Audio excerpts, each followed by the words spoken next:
Hi, and welcome to another episode of Wine and Wisdom.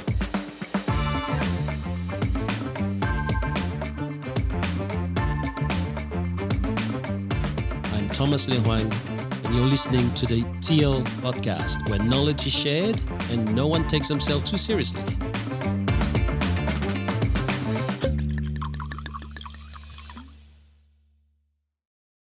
So what's up, boys? What's happening? How are ya? Long time no see. Yeah, I know. Everyone's been so busy. There's been Lots has so many happened. things happening. Seminars and awards night and, non-stop. How about you boys? Yeah, busy. I don't know what's happening. This market has just gone crazier than last quarter. Absolutely mental. I mean that in the nicest possible way. What's going on? People are finding money somewhere under their mattresses or what? What's happening? Yeah, crazy times. Well, just zero stock, but the money that he's getting thrown around, So when you say zero stock, Cam, you're having an issue with stock as well? I wouldn't say an issue because as soon as we list it, it sells. So that's a great thing. Yeah, right, yeah. Chriso's going to make fun of me, but he knows I can't use that bloody contraption, mate. Can we get an automatic bottle When you say opener in contraption, we just want to clarify it's a bottle opener. here? Can we get an automatic bottle opener in here? You have one, it's called Chris. No, so it's funny. Everyone says low stock, Yep. but when you look at the property reports from Price Finder, which I show my clients at every appointment, there's actually more sales in all our areas than the year before, and already this year's in front as far as number of sales compared to trending more sales than last year again. So I think the thing is, it's perception is people's reality, and because we don't see any houses, Carryong has 2 houses on the market, 2. Wow. That's amazing. But So there's already been 10 sold, which in a small suburb is Since a the lot beginning of the year? Yeah. How many houses in the suburb? 2,388. Wow, that's big numbers.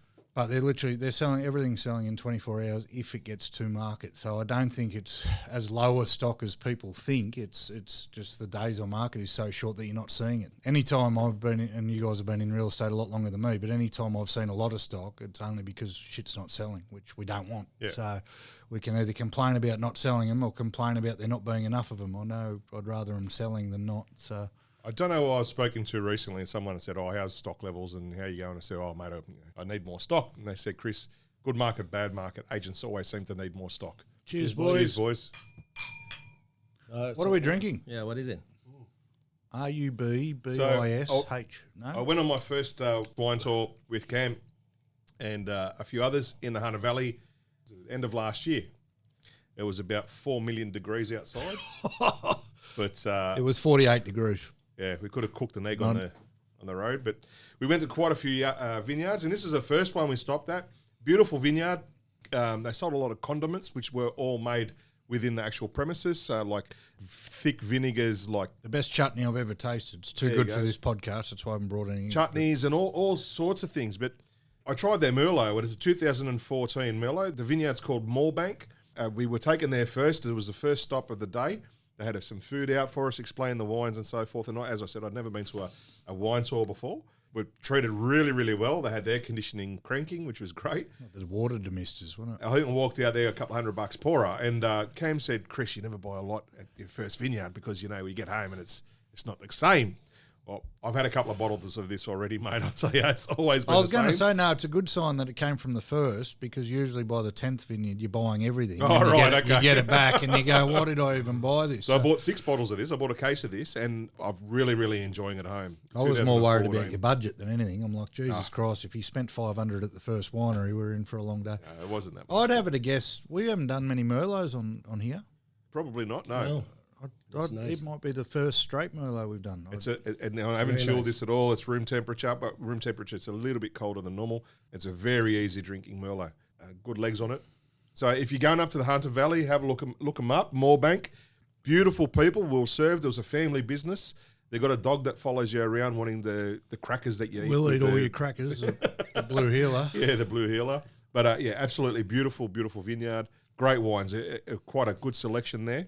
And the chutneys and the condiments and so forth, which they give you to try with the wines along. It's very, very smart sales sort of tactic they've got, selling both hand in hand. You can't go wrong. Top vineyard to go to. Well Top done. vineyard. All right, so let's get into our topics, right? So, which is the February chapters of the Daily Stoic. What are you laughing at, mate? Page 1 of February. What does it say? For the hot-headed man. Immediately I thought stitch up. So Interesting what do we topic. get, guys? What do we get? Well, I mean, the subheading for it is passions and emotions, but there's a lot in there about anger and how useless it is and how a lot of us try and use it, but not to any success. But then there's a lot in there about gratitude and desire and being happy with what you've got. It sort of, if you said passions and emotions, you wouldn't think that would fall into the same category. But for every one there was about anger, there was something about not On the flip side, wanting so much and being happy with what you got. So, yeah, it's an interesting month to read. Yeah. One of the things that obviously the pursuit of things that you want, the desires, really, they quite often shakes and drive your emotions into turbulent waters. That's what he means, I think, in this book. So February 1st, the hot-headed man, well... I thought that, he did very well when he said that anger is not impressive or tough. It's a mistake. And I thought, yes, anger is not impressive. Can I just talk about the hot-headed man for a second in a There's less a picture serious... of Cam on Yeah, my book. no. You know where there's a picture of? There's a picture of Christinola last Thursday when you told him we had the podcast. Right. And he rang me. The hot-headed man. That was more at myself than him, like, can I tell you? That was more at myself. I'm going, His what emotions, the fuck have I forgotten? His Absolutely, emotions and man. passions and I hate to it forget was something. not. I hate to forget Do you something. know there was a podcast today? Mate, I'm driving to a funeral. This He guy can't will do keep. I this. tell you, you're going to cop it back. I tell you, if that was a fair dinkum shit stir, Thomas, I'm telling you, you're going to cop it 10 times back. You're going to cop it back because I'm sitting there going, I read it and going, my hidden players just peaked straight away. I'm going, what have I forgotten? Yep. And it just set me off straight. I'm going, no, I can't have. And then in my head, I'm going, Cam wasn't ready because I'm sure Cam had something on today. So I'm sure Thomas is wrong because I come up to you at the Kickstarter going, well, when's the next one? Yeah. We'll organise it.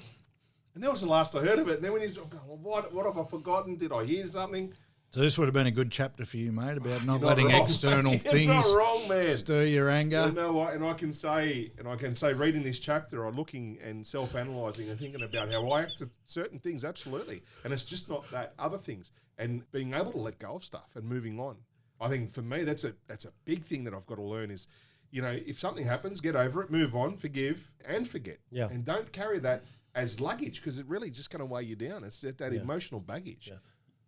But what do you do with a guy who says, no, I will let it go when I'm ready to let go, right? I've decided that, what people have done to me, it's always external things have done to me and made me angry. Well, when I am ready to forgive, I will forgive. What do you say to these people? Well, it's hard to say anything. I love there's a saying that I've heard. It's holding on to that resentment. It's like drinking poison and hoping the other person dies. No, the book tells you. What's the line in the book in February that he uses to say to people exactly like that? Trivia question for you. No, what is it? Tells us what to say to people who are carrying on. The one about fear. There's a whole page about is that making you feel better and asking it of people when they're carrying on and then Is asking. that what you ask yourself now these days when that happens? No, because you know what you don't do is you don't read that page and then walk out to your significant other who might be complaining about something. Go, is that making you feel better? It didn't work. No, that line was about you asking yourself, not It asking didn't others. work. And you know what? You know what? What's the next page after that? See how good your memories are. What comes after? Is it making you feel better? Oh, I couldn't tell you. The next page is you don't have to have an opinion. So I've walked out, said, read the book. So not only did I ask, is it making you feel better, but then I have my opinions. So I'm here to test all the theories. Do you know, I like it how he says that line because that's actually something that just happened recently and he knows that about the book. Listen, for me, the amazing thing about these February chapters is we want a lot of things. We want our children to be the best they can be. We want our children happy. We want to get that extra house, that investment, so that we can have a better retirement time, And all of those wants, they actually chain us and they shift our emotion back and forth because when we don't get it or when our children are having a bad report, suddenly our entire mood changes, you know. It is so crazy, but it's so impossible to do it, especially if you, on the one hand, care about your children, therefore you don't want them to fail, you want them to have everything they you know, positive. But then really in the end, you're robbing them of their own experience, and you are relying on external factors to have balanced emotions. That's not possible. On the 17th, he actually talks about it being the enemy of happiness. That's what he calls it, the desires for and wants for everything. And, you know, it's one of the lines you've been repeating a lot recently, TL, comes to mind is happiness brings results, results don't bring happiness. So the want for all this stuff before we've happy with what we've already got is an ongoing theme throughout the month. I think, and it only brings disappointment if you don't achieve that happiness. well, you're just never happy. That expectation that you're you've never got. happy. It's something I've looked at a lot. It's triggered me on a lot because I want a lot of things. I want a bigger house and I wanted the car and I wanted. And I'm like, what am I? It just sort of made me check myself. And Absolutely. Go, what the fuck am I doing to myself? Yeah. You know, like, and then I looked, and when I actually sat with it for a while, my goals changed a little bit around it. I'm actually quite happy with the house we've got, but I do want an investment property. I don't need the mansion to live in. We fit in my house fine. You've both been there. It's okay. Perfect. It'll do. And just reminding myself. I'm still looking for the garage. I'm an impulsive. You found the garage? There's a garage there. You found it? There is You a found the garage there. It doesn't. Garage? There is a garage. Do you keep wine in there? No. That's where he that's where he put his kids. No, but I'm a massive impulsive shopper, right? So I see something pop up and I'm like, gotta have it, and then it's just. But that's the thing he's saying, isn't it? Yes, that pursuit will make you unhappy. Makes you terribly unhappy and terribly broke. I'm here to tell you that too, The other because thing that I got out of that was the circumstances in life control our feelings. And within real estate, it happened to me the other day. Within 5 minutes, 2 phone calls from 2 listings that I just signed up, both cancelled. Now, those circumstances, just one after the other. One was on the phone, and I hung up that one. My mobile rang, the other one rang. One changed their mind, the other one found a tenant. And real estate will make this book nearly impossible for most people. mate, I'm glad I'm not the only one, because now I look at it, man, that pissed me off, man. You know, my state was screwed. And unlike yourself, I can't change it quickly. It took me a little while to get out of that. But that circumstance had no feeling to what I was feeling. It was how I perceived that, how I could control my feelings. And that's what the crux, I think, in February is. You are in control of you, whether it's your happiness with what you have, your environment, what you are experiencing that day, or the other one, which I loved, was one of the sayings that he did was about fear. And I shared it with the team the other day. So February 7th? I believe it is. And many are harmed by fear itself, and many have come to their fate while dreading fate. So you're not doing what you're not doing out of fear of failure or fear of the unknown, but then fantasized events appearing real. Right, there you go. That's a huge one as well. We're all scared of stuff that's never happened. How is that even possible? Right. So you won't go into the dark because you're scared of spiders, but there's no spiders in that dark. So, I mean, really, does it make sense not to go there? Yeah. Explore. Yeah. So, and I said this last podcast when we were talking about the Stoics, I think it's absolutely fantastic. Anyone who hasn't picked up the book must, because even though it was written, how long ago? 1,200, 1,500 years ago? It's so relevant. The book was written in 2018. Over 2,000 years ago. The book was written in 2018. These ideas these ideas were written. I think it was fantastic. Did anyone have Mark the 10th? I think it's almost slightly controversial, the 10th. It's titled Anger is Bad Fuel, and it talks about how a lot of successful people in life have done it on the back of proving people wrong, or someone told me this a while ago, so now I'm going to do this. And it's such a popular concept in society that then he rubbishes it, though, and then he says, well, when do you sit back? Yes, you might have proved that person wrong, but what toll did it take on your health? What toll did it take on carrying that poison? It's almost a controversial statement, that, because almost every successful person, every sports person likes to get up and says, they never picked me when I was young and I've used that to fuel me my whole life. And what he's saying is, yeah, that's great, but how many years have you taken off your life by using that as your motivation? And I remember you saying it to me once about, I don't think I was using hate, but I was using competition to fuel me. And you said to me, that's only going to serve you for so long, because once you win that competition, what's going to drive you to do the next thing? And he talks about using that hate might work for you for the 4 weeks it takes for you to prove that person wrong, but then what? Yeah. So I thought that was something worth discussing, because we've probably all done it. Have we all done stuff out of trying to prove someone wrong? Absolutely. There's no question. Lack of maturity, man. Yeah. I like February 6th. especially that it is an extract from Seneca's Moral Letters, when he said, "I don't agree with those who plunge headlong into the middle of the flood and who, accepting a turbulent life, struggle daily in great spirit with difficult circumstances. The wise person will endure that, but won't choose it, choosing to be at peace rather than at war." And I had the wrong belief that, life has to be about struggling, striving, doing more, getting more, until one day, many years ago, where I realized that you don't have to do that. If you must, yes, you can. But there's a way of choosing a path of peace, a path where your inner being somehow finds some level of happiness, rather than plunging into all these things, which actually only bring you to a focus on the end part, the destination, not the journey. February 11, I think, Yeah, what is it? Hero Nero. for business owners and for managers, Chris, and for anyone in a position of power, I've got here underlined boss versus leader. I think it has a lot to do with some of the stuff we've talked about, has a lot to do with some of the stuff we saw during COVID last year within businesses we knew and out there in the greater world. Our soul is sometimes a king and sometimes a tyrant. A king, by attending to what is honourable, protects the good health of the body in its care and gives it no base or sordid command. But an uncontrolled, desire-fuelled, overindulged soul is turned from a king into that most feared and detested thing, a tyrant. There is that saying that absolute power corrupts absolutely. At first glance, that's true. Seneca's pupil Nero and his litany of crimes and murders is a perfect example. Another emperor, Domitian, arbitrarily banished all philosophers from Rome. Many of Rome's emperors were tyrants, yet not many years later, Epictetus would become a close friend of another emperor, Hadrian, who would help Marcus Aurelius to the throne, one of the truest examples of a wise philosopher king. So it's not so clear that power always corrupts. In fact, it looks like it comes down in many ways to the inner strength and self-awareness of individuals, what they value, what desires they keep in check, whether their understanding of fairness and justice can counteract the temptations of unlimited wealth and deference. The same is true for you, both personally and professionally. Tyrant or king, hero or Nero, which will you be? And too many bosses, well, that's what a boss is. Absolutely. A tyrant who uses their power for evil and to dominate others and to fuel their own desires. Has ulterior motives to what they want things to do and so rather forth. than being the hero, which is putting the bodies it controls first. I think there's a huge lesson in that. Instead of saying we, they say me.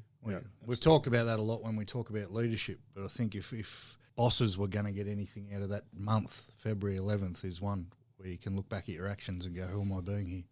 I think that's something we need to reflect on often, is looking at how we hold ourselves with our team in times of, when we're being tested.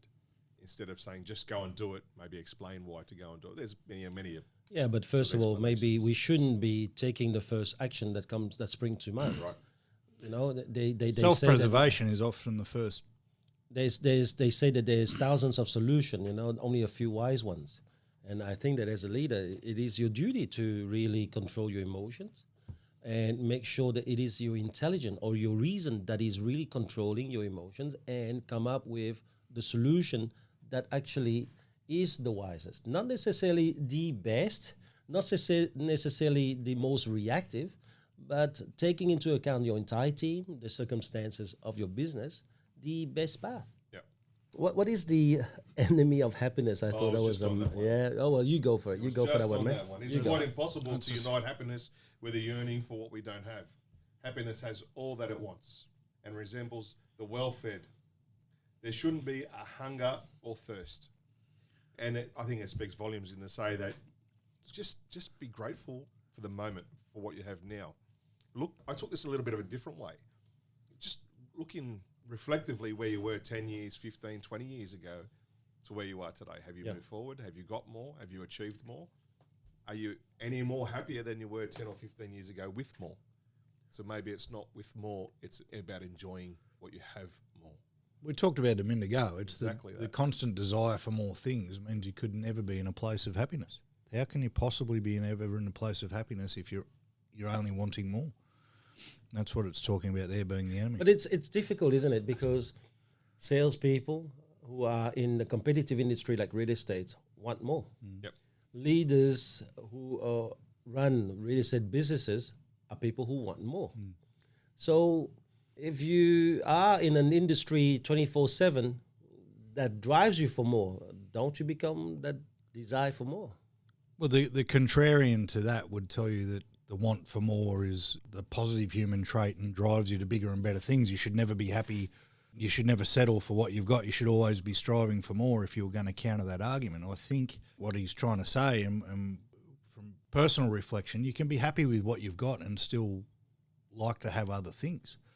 It's being okay with, yes, I'm going to strive for more in a sales sense. Yes, I'm going to strive for more sales. Yes, I'm going to strive for more commission. Yes, I'm going to strive to get higher up the leaderboard. But you know what? If it doesn't happen, it's okay, potentially.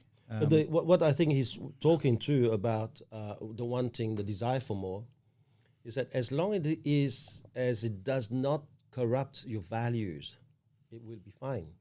It is when it is corrupting your values and disrupting your inner peace, then that desire for more is really unwanted. To that point, that's probably why real estate agents have got the reputation that they do as a whole, because a desire for more has corrupted values and a large, and it's a very broad statement, but there's a reason we're only ranked slightly above used car salespeople in people's opinions, and I think that's what we're trying to change as a network and change from within our offices, and we're trying to do different in the industry, but the rewards on offer in our industry, unfortunately, have corrupted. Yeah, be careful saying the majority, but based on what I see out there, it's probably the majority are corrupted by the potential result. I love the line in this on February 17. They say, like the horizon, you can walk for miles and miles and never reach it. And you've got to change the mindset of happiness and be happy. I think what we're trying to say is be happy now. It's okay to want more and strive for more, but still be happy now. Happy with your allotment, happy with life. Doesn't mean don't strive for more and don't improve and so forth, but be happy. Yeah, don't make your happiness being a condition of having more. Yeah, that's it. When I get this, I'll be happy. When I get that, I'll be happy. So there's no secret that we're all trying to lose weight, right? But by the same token, doesn't mean we're not happy the way we are. We just know that losing weight will make us a little bit more energetic, to be able to do more things with our kids and so forth. But doesn't mean that's going to hook our happiness on that. Well, that's where it's an interesting topic to discuss, because you can't be. I mean, I personally shouldn't be happy with where I am. I'm 38 years old on blood pressure and cholesterol medication. That's not something you should be happy about. So again, there's that contrarian argument saying, well, you can't. I think, would it be fair to say maybe that it can't be the way you live every aspect of your life wanting more? It's okay to be unhappy in some aspects if it's a dangerous one like mine. Like if I'm happy being where I am, I could be dead by 50. That's not good. And that's probably not something that should be settled for. Yeah, it's different to saying we have to lose weight because I've got a bit of a gut and I'm not happy with what I see in the mirror, and other people look down on me because I'm. That's a different sort of what's driving you, yeah. And I don't think any of us are doing it for that reason. They look down on you until you get into your Lexus, right? That's when they look up to you. Mate, but the car's changed me. You saw me I ripped my shirt off at Kickstart. I didn't care who thought I was. I haven't taken my shirt off for 10 years, and all of a sudden I'm walking around. You know what I mean? You can't. Absolutely. You've got to be careful saying being happy, just be happy. Weight loss is a great thing because there's a great way to debate it. There's a concept out there, going to get shot, but especially amongst females, where you go, girl, it doesn't matter that you're 300 kilos, you be proud of your body and you be proud of this. That is wrong, because you shouldn't be 300 kilos. You are going to die. So it's a being able to live with yourself. Okay, I'm 300 kilos, but I'm going to do something about it. I don't know. It's an interesting thing. We can't sit there, and I don't think even if we could put ourselves in the heads of however many thousands of years ago these quotes were written. Yeah, right. I don't think it's possible to be happy with everything, or you shouldn't be. You shouldn't be content with everything, or you do nothing. If you're content with everything, I think you would do nothing to move forward. You were saying before about people looking down on you because you're overweight. I think that's one of the things they say here isn't about happiness or about your perception. They say it later in the book about because that's their perception, or that's what you think they think, doesn't necessarily make it true. Well, it's letting external things control your emotions, Yeah. which he hammers home. He hammered I mean, home all that's later through in- January and yeah. all through February. And that's where I was coming back with that. If you believe that is the concept, like the thought process of people about you, you need to start changing that, I think, to start with, to help yourself along. Because he says it in the book, as I said. It's having the right reasons for doing something. Yeah, absolutely. Absolutely. TL's pretty quiet on that one. Yeah, Have no, you not because started trying to lose weight? I'm really going on to, no, I have. I'm really focusing on that February 29th, where you can't always be, or you can't always Get what you want. right?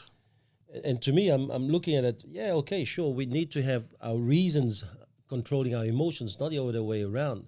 However, we also have to make sure we don't live like a robot. Because there's people out there who totally shut their emotions because reason is the only way they want to live their life. But I think that what is very important is that you decide when you want to experience certain emotions in a positive way, just as much as you decide when it is healthy to let them off. I think that is the important bit in this talk. So before he talks about that, we can tie it into the same page, Yeah. because on the 27th he talks about cultivating indifference, which sort of goes against what you're suggesting. The Stoic way was to not have a feeling good, bad or otherwise about anything. And you're saying, well, be careful we don't turn into robots. But on the 27th he's saying exactly that. Cultivate indifference to all the good and all the bad and just be. Mm-hmm. So how does that tie into what you're saying on the 29th there? To me, to be a Stoic and not wanting all of these things, that's his way. Remember what I just said to you. There are things you don't have to agree with. And he doesn't agree with the pursuit of disrupting your emotions by wanting more and achieve more. Maybe somebody else does. And I think that when I read the 29th, for me, is you can't always be what you want, or you can't always get. That means, yes, it is okay to aim to get, but you don't have to always get it. He's also saying on that page, I believe, stop wanting everything now. Stop trying to get everything right it's this about second. prioritization. You can't always be wanting to get, I think, is part of it. You can't live in a constant state of more. Because some shit takes time, some shit's not within your means, and if you don't understand that and you can't live, it's all right wanting to live on the water at Terrigal and wanting, but if you don't understand the fact that you make $45,000 a year at the moment, you probably can't afford a house at Terrigal, but you sit there going, oh, but that's what I want and I'm jealous of everyone who has it, you're just destroying yourself stupidly. Understand where you're at, have goals set and set a plan in place maybe to get there, right, but you can't be wanting it all right now because it's not humanly possible. Absolutely. You can't go out and do it. I also wanted to say this, that to answer further to your question, on February 24th, what he's saying in that quote is, we retain control of ourselves. We decide whether to label something good or bad. So here is a range of things. He's not saying, don't go for emotions. He's not saying, never have reason control emotions to 100 to 0. He's saying, we decide. Is it healthy? Is that what we want? Is that serving us? If it is, then have it. That's what it is. I don't think that the Stoic was about shutting down emotions and letting reason be the main driver. Choose where you're going to put your energy. You decide. And I think that's where we have to be understanding it, that the real harm is how we react to things. The real harm is us making bad decisions because of our inability to perceive what is from what is not. Not giving reasoned thought to our reactions. Of course, we're going to react, but I think one of the pages is think before you act. I didn't. I think just circle choosing it, where you put your energy, choosing what you. I mean, sometimes it's not worth it. You think, okay, that's wrong, but it's just not worth the fight or whatever.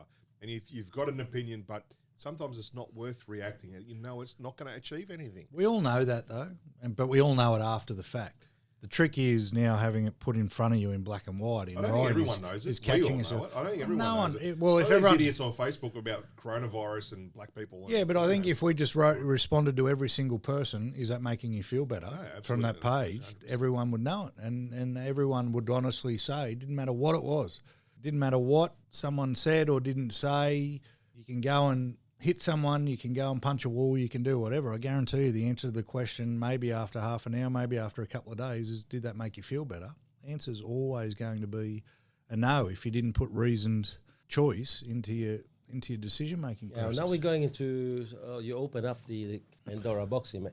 I think that with you guys talking about social media, I think that anyone who writes something on social media wants to be right.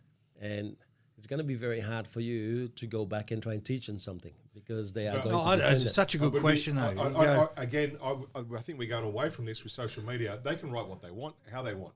It's how we respond How to you that. react to it. And it comes to February 2026, which is to each his own.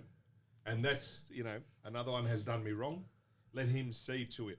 He has his own tendencies and his own affairs. Now, it's the 22nd. Oh, 26th. No, social media, 22nd. Doesn't need to be said. Oh, okay, right. Yeah, that's the question. Like, yes, you can have an opinion. Yes, you want to be right on Facebook, but do you need to be? Do you need to be right again, in that moment? But again, that's your opinion about them. What I'm saying is let them have their opinion because you can't educate idiots, right? No, but they're questions that they could ask themselves or we could ask of them that would shut down the conversation real quick.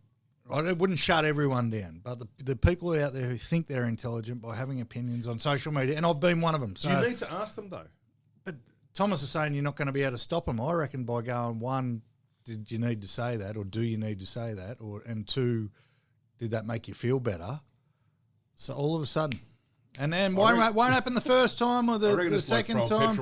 I reckon it's a great question, mate. I reckon that. No, I don't think that you'll be able to stop them because I think that you won't be able to get to everyone. Society has built, I mean, at least the Western society has built a need to be right. Yeah, they'll argue. You go, dude. That you are only significant when you have an opinion. You're only significant when your opinion is published. The more people read it, the more significant you are. This is where fake news was born from.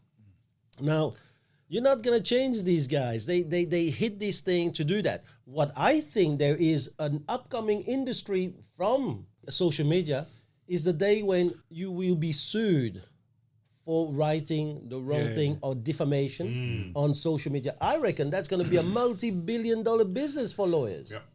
I'm doing my law degree as we speak. I hope you go for judge because... You know what? I'm going to get a shirt made up that said, does that make you feel better?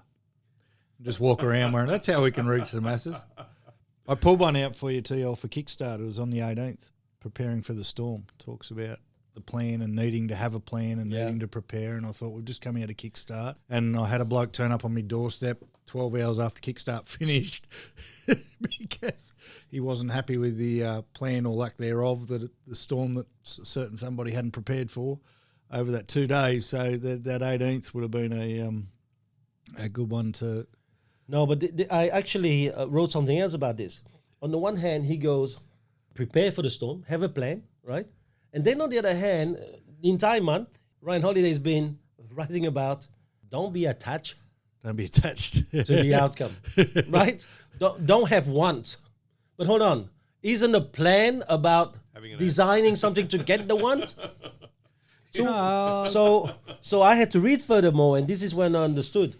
The plan is an outcome, but you don't attach yourself to the outcome. No, you don't attach all your emotions so to... you attach yourself to the process, which is the plan.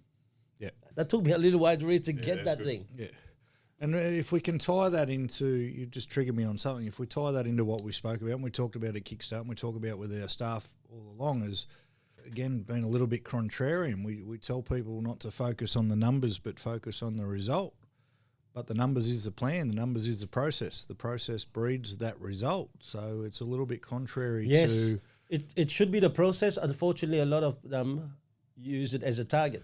That's the issue. They use that as a result instead. And hence, that's when they start. 150 calls is a process. So then, as leaders, we get a smack on the wrist for being too heavily focused on the 150 calls and not focused enough on the appointment. But the appointment is the goal. So just relating it completely to what happens in our office, obviously in the greater scheme of life, it's a little bit different. But we talk a lot about just focus on the appointment. Just focus on the appointment. Don't focus on the numbers.